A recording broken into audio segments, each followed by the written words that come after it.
మళ్ళీ మళ్ళీ చెప్తున్నాను, ఇంకొక ఛానల్లో ఇంకొక నెంబర్లో ఇవి ఎక్కడా దొరకవు, మీకు అందుబాటులో సుధీర్ శర్మ ఇంకెక్కడ ఉండడు. ఎవరన్నా నా పేరు చెప్పి మోసం చేయాలి అనుకుంటే అది మోసం తప్పితే వేరే ఆలోచన కాదు, వేరే మాకు ఏ రకమైనటువంటి సంబంధం లేదు.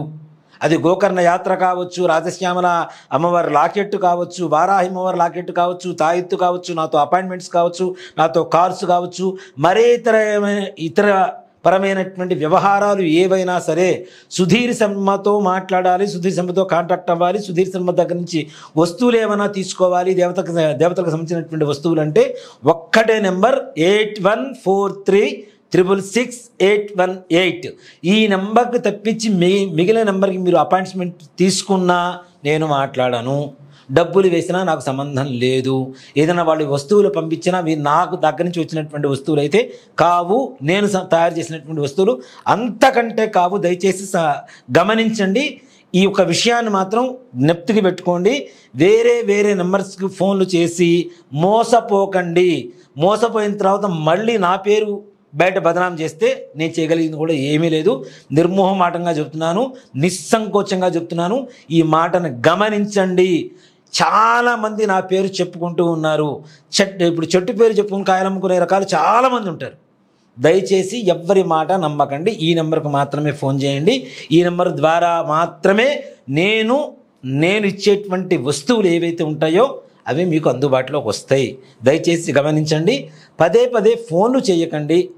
ఆ నెంబర్కి వాట్సాప్లో మెసేజ్ చేయండి. మీకు కావాల్సిన వివరాలన్నీ కూడా సవివరంగా అందించబడితే తద్వారా మీరు తప్పనిసరిగా తీసుకుంటారా లేదా అనేది మీ అభిప్రాయాన్ని బట్టి ఉంటుంది.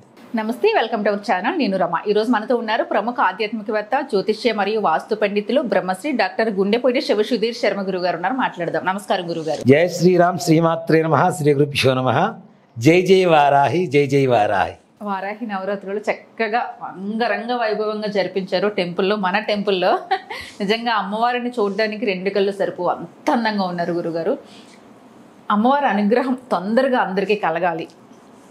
ఏ పని అనుకుంటే ఆ పని అవ్వాలి. న్యాయబద్ధంగా కష్టపడుతున్నాము, అయినా సరే ఇబ్బందికరంగా ఉంది, పనులు అవ్వట్లేదు, ఆర్థికంగా, మానసికంగా, శారీరకంగా అన్ని రకాలుగా ఇబ్బంది పడుతున్నాము, ఎవరికో చెప్పుకోలేకపోతున్నాము, అసలు ప్రశాంతత లేదు జీవితంలో అనుకున్న వాళ్ళందరికీ వారాహి అమ్మవారి అనుగ్రహం తొందరగా కలుగుతుందని మీరు ఎప్పుడు చెప్తుంటారు. ముఖ్యంగా మీరు అమ్మవారి ఉపాసకులు కాబట్టి మిమ్మల్ని అడుగుతున్నారు.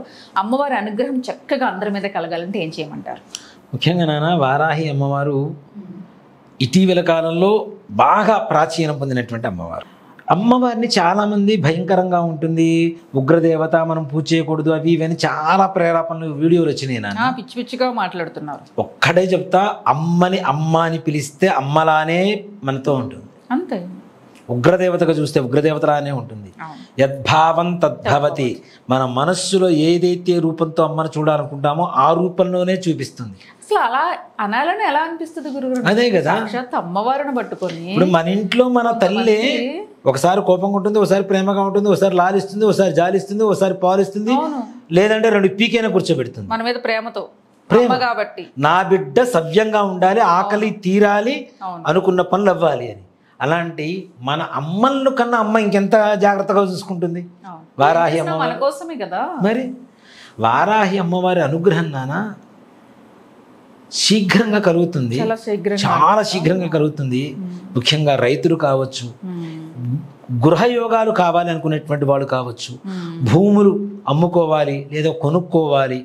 అమ్ముకోవాలంటే అందరూ అమ్ముకుపోవాలని కాదు ఇక్కడ భావన. ప్రయత్నిస్తున్న వాళ్ళు కొంతమందికి వాళ్ళకి ఆ భూమి అమ్మేసి ఇంకో చోట ఇల్లు కొనుక్కోవాలని కొంతమంది అనుకుంటారు కదా.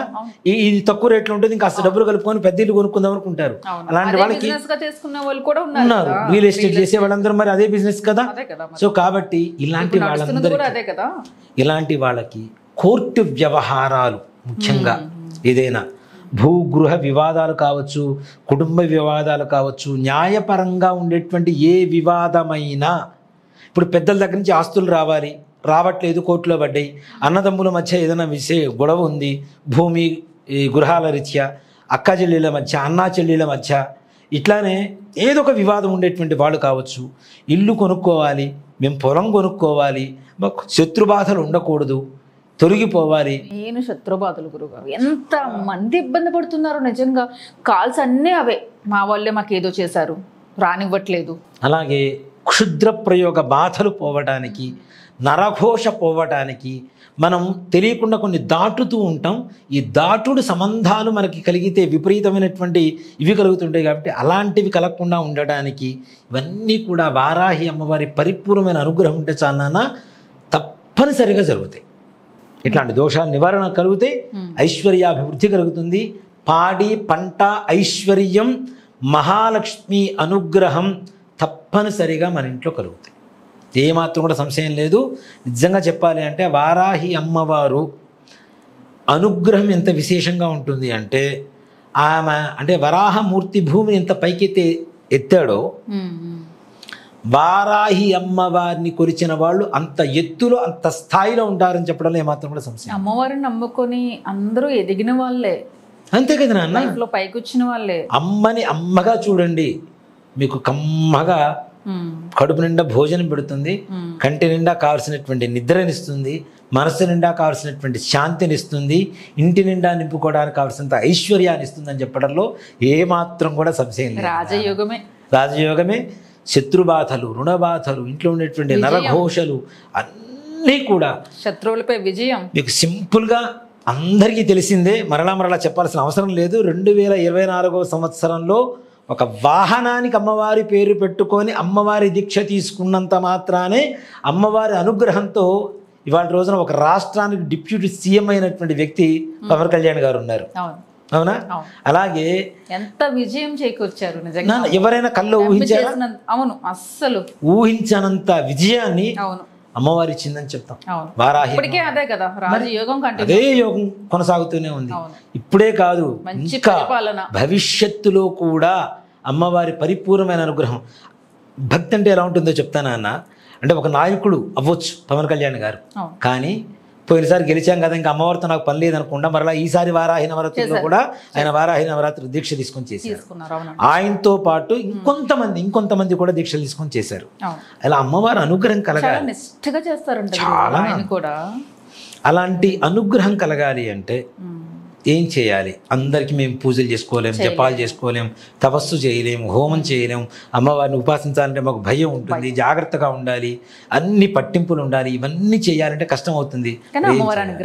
కావాలి కదా, అనుగ్రహం కావాలి అంటే ఒక్కడే చెప్తానా, మనం మన దేవాలయంలో ఉండేటువంటి వారాహి అమ్మవారి దగ్గర వారాహి అమ్మవారి వెండి లాకెట్స్, ఇది కూడా ఏ రకమైనటువంటి ఆచారాలు వ్యవహారాలు పాటించాల్సినటువంటి అవసరం లేకుండా కేవలం మరణకాలంలో తీసివేసి పక్కన పెట్టేసుకొని మెళ్ళో వేసుకునేటువంటి విధంగా అమ్మవారి వెండి లాకెట్ తయారు చేయించాం.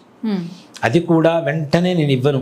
లాకెట్ మనం గోల్డ్ షాపులు, సిల్వర్ షాపుల నుంచి తెచ్చిచ్చేసి మీకు చేతులు పెట్టేసే పరిస్థితి అయితే కాదు. దానికి తగ్గ మంత్ర జపం, హవనం, అభిషేకం, ఈ 3 చేసిన తర్వాతనే అమ్మవారి కుంకుమార్చన చేసి కుంకుమతో సహితంగా అమ్మవారి హోమం చేసినటువంటి భస్మంతో సహితంగా అమ్మవారి లాకెట్ ఇవ్వడం అనేది జరుగుతుంది. అది కూడాను ఎర్రటి తాడులో కట్టుకోండి మెడలో. అమ్మవారి వారాహి అమ్మవారు మెడలో వేలాడుతుంటే ఎదుటివాడు మాట్లాడే శక్తి ఎవరికైనా ఉంటుందా? ఇంకా ఎలాంటి శత్రువైనా సరే పక్కకి వెళ్ళిపోవాల్సిందే, అనుమానమే లేదు. ధైర్యం వచ్చేస్తుంది, అంతే కదా. అమ్మవారి చేతుల ఆయుధాలు కూడా నాగలి, గొడ్డలి, రోలు, రోకలి కదా. శత్రువుని దునివేస్తుంది, దంచేస్తుంది, భూమిని దున్నేస్తుంది, మీకుండేటువంటి సమస్త బాధల్ని కూడా దున్ని అవతల పడేస్తుంది. దాంట్లో ఏమాత్రం కూడా సంశయం లేదు. అంతే. రోకెట్లో పచ్చిమిరపకాయలు దంచితే ఎలా ఉంటుంది అలానే ఉంటుంది. శత్రు బాధలు కూడా మొత్తం సర్వం వినాశనం అయిపోతాయి. సకల దుష్ట సంహారిణి, సకల క్షుద్ర బాధ నివారిణి, సకల కార్య సిద్ధికరి, సకలైశ్వర్య ప్రాప్తికరి వారాహి అమ్మవారు మంత్రం కూడా నాన్న చాలా గొప్పగా ఉంటుంది నిజంగా. అలాంటి మంత్రాన్ని 1,00,000 సార్లు జపం చేయించడం అంటే మిగిలిన దేవతల మంత్రాలు చిన్నగా ఉంటాయి, కానీ వారాహి మంత్రం చాలా పెద్దగా ఉంటుంది. దాంట్లో ఒకటే మాట చెప్తాను, లాస్ట్లో 4 అక్షరాలు వస్తాయి. 4 అక్షరాలు ఒకటే 4 సార్లు బరుగుతూ ఉంటాం. ఠహ ఠహ ఠహ ఠహ అనేటువంటిది. ఇది విడివిడిగా పలిగితేనే మనం పలకగలుగుతాం మంత్రంలో. ఠహ ఠహ ఠహ అంటే 3వది వచ్చేసరికి టా వస్తుంది, కానీ టా రాదు, తప్పులు వచ్చేస్తాయి. కాబట్టి దాన్ని అంత పవిత్రంగానే జపం చేయించి హోమం చేయించి కుంకుమార్చన చేయించి అభిషేకం చేయించి మీకు అందుబాటులోకి తీసుకురావడం జరుగుతుంది. తప్పనిసరిగా అభిషేకం చేసినటువంటి వీడియోలు కూడా, హోమం చేసిన వీడియోలు, కుంకుమార్చన చేసిన వీడియోలు కూడా మీకు ముందుగా ఈ వీడియోస్ ఏదైతే లాకెట్స్ ఉంటాయో అవి మొత్తం చూపించే ముందు, మీకు ఇచ్చే ముందుగానే ఈ మొత్తం వీడియోలు కూడా చేసి ఆ వీడియోలు కూడా చూపిస్తూనే మీకు ఇస్తాం తప్పనిసరిగా. దీంట్లో ఏ రకమైనటువంటి ఇది ఉండదు. సిల్వర్, ప్యూర్ సిల్వర్ ఉంటుంది, దాంట్లో ఏ రకమైనటువంటి సమస్య ఉండదు. తప్పనిసరిగా అమ్మవారి వారాహి అమ్మవారి లాకెట్ ధరించండి. లేదు మెళ్ళో వేసుకోలేం అనుకున్న వాళ్ళు ఎర్రటి తాడు తీసుకొని 2-3 వరసలు వేసుకొని చేతికి కట్టుకోండి. మీ చెయ్యి ఎక్కడైతే ముందుకు వెళ్తూ ఉంటుందో అక్కడ వారాహి అమ్మవారు ముందుకు వెళ్తూ ఉంటుంది. మీ చెయ్యి చేసేటువంటి పనులు కూడా మీ చేతి మీద ఉన్నటువంటి వారాహి అమ్మవారి చేసుకొని వస్తుంది ముందుగా. దాంట్లో అనుమానం ఏం లేదు. కానీ గురుగారు, వారాహి అమ్మవారి ప్రతిమ వేసుకోవాలంటే నియమాలని, లేదంటే ఏదన్నా అడ్డంకులు వచ్చినప్పటికైనా భయపడుతూ ఉంటారు. నాన్ వెజ్ తినొచ్చా లేదా, ఇలాంటి డౌట్స్ చాలా మందికి వస్తాయి. ఒకటి చెప్తాను అన్న, వారాహి వామాచార దక్షిణాచారాలు ఉన్నాయి, 2 ఆచారాలు ఉంటాయి. 2 అమ్మవారికి ఇష్టమైనటువంటి ఆచారాలే. కొంతమంది వామాచారం చేస్తుంటారు, కొంతమంది దక్షిణాచారం చేస్తుంటారు. సాత్వికంగా కొంచెం వామాచారంలో వేరే వాడుతూ ఉంటారు ద్రవ్యాలు. ఇక్కడ ఏ రకమైనటువంటి శక్తినైనా మనం అమ్మవారిలో మనం చేసేటువంటి మంత్రం ద్వారా వెళ్తుంది కాబట్టి అమ్మవారిని అమ్మగా చూడండి అంతే. వామాచార పద్ధతిలో చూడాల్సిన అవసరం లేదు. మాంసం తిన్నా కూడా ఇప్పుడు చాలా మంది హోమాల్లో మాంసాన్ని కూడా హోమాల్లో వేస్తుంటారు నాన్న, కొన్ని చోట్ల మధ్య మాంసాలు అంటుంటారు. అవునా? కాబట్టి ఏ రకమైనటువంటి సమస్య లేదు, చక్కగా వేసుకోవచ్చు. ఏ రకమైన నియమాలు ఏమక్కర్లేదు. కాకపోతే ఏంటంటే దయచేసి మరణం చోటుకి వెళ్ళేటప్పుడు మాత్రం ఇట్లాంటివి తీసి పక్కన పెట్టేసి వెళ్ళండి తప్పనిసరిగా. మాకే నియమాలు లేకుండా అలా మీరు మంత్రించి జపించి పూజ కార్యక్రమాలు చేసేస్తారు. మాను గురించి తెలుసు కాబట్టి, నియమాలు పాటించలేము కాబట్టి అందరికీ మాకు అనుగుణంగా అందరికీ అందుబాటులో. అవును గురుగారు, కష్టము, భయం, ఒక ఫీలింగ్, అరే అమ్మవారు మనతో ఉందనే భావన కంటే అరే ఏదైనా తప్పు చేస్తున్నాము మన ఫీలింగ్ ఎక్కువగా అయిపోతూ ఉంటుంది. మనకి అందరికీ నియమంగా ఉండాలంటే కష్టం, కానీ కష్టం మాత్రం తప్పనిసరిగా ఉంటుంది. ఆ కష్టం తీర్చేది వితౌట్ నియమాలు అంటే తప్పనిసరిగా వారాహి అమ్మవారి లాకెట్ అనే చెప్తా. నియమాలు అవసరం లేదంటే చక్కగా అమ్మవారిని ఎవరొద్దు అనుకుంటారు. తప్పనిసరిగా వారాహి అమ్మవారు అంటే ఇంకా మనకి వారాహి అమ్మవారిని మెళ్ళో ధరించండి. విజయం అంతే. మరో పవన్ కళ్యాణ్ గారు అవ్వండి అందరూ కూడా. సరే గురుగారు, నమస్తే. శ్రీమాత్రే నమః. శ్రీ గురుభ్యో నమః.